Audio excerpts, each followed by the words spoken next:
Well, sorry we haven't recorded in about 4 or 5 days. I was on set, so it was very hard to be able to get here to be able to take care of it.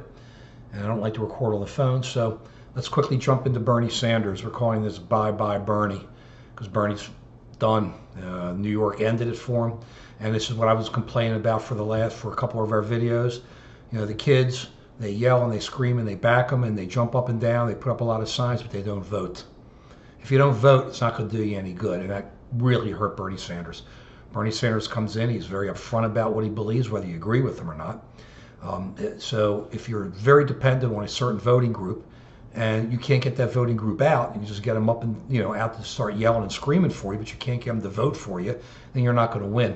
And Bernie could not get outside that very strong core of left wing and very progressive people because he wouldn't come up with any details. He couldn't come up with details of breaking up the banks, couldn't come up with details to determine which bank to break up. And as we had asked, what happens to the smaller banks and what regions does this happen in and all this. He couldn't talk about his foreign policy, talked a little bit about Israel, but couldn't do much else. Went out to see Pope Francis, but I didn't see him ask Pope Francis, or I don't think any of us heard him talk to Pope Francis about why the Pope is not letting prosecutions against priests go forward who sexually abused their parishioners. There were so many of those kids they did it to, and the Pope, who seems like a pretty cool dude, is doing really very little or nothing about it and papering it over with other stuff he's trying to do. And I don't see Bernie Sanders up there yelling and screaming and trying to do anything about that. So who cares about the Catholic parishioners, the kids who got molested, right? It just doesn't matter.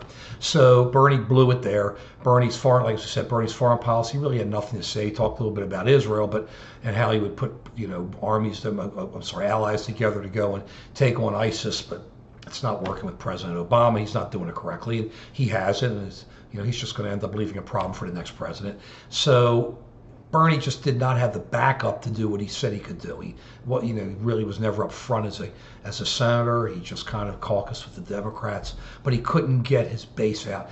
Bernie Sanders is just a straight guy. He seems to be a really honest guy. I really respect him.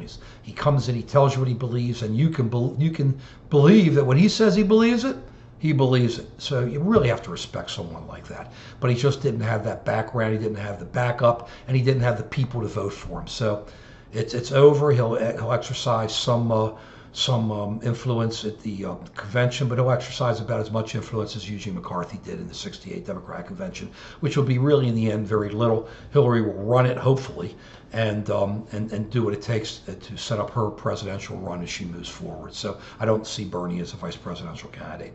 So Vermont won't bring many votes. So good try. Really love the enthusiasm, loved everything, but it's bye-bye Bernie. Peace.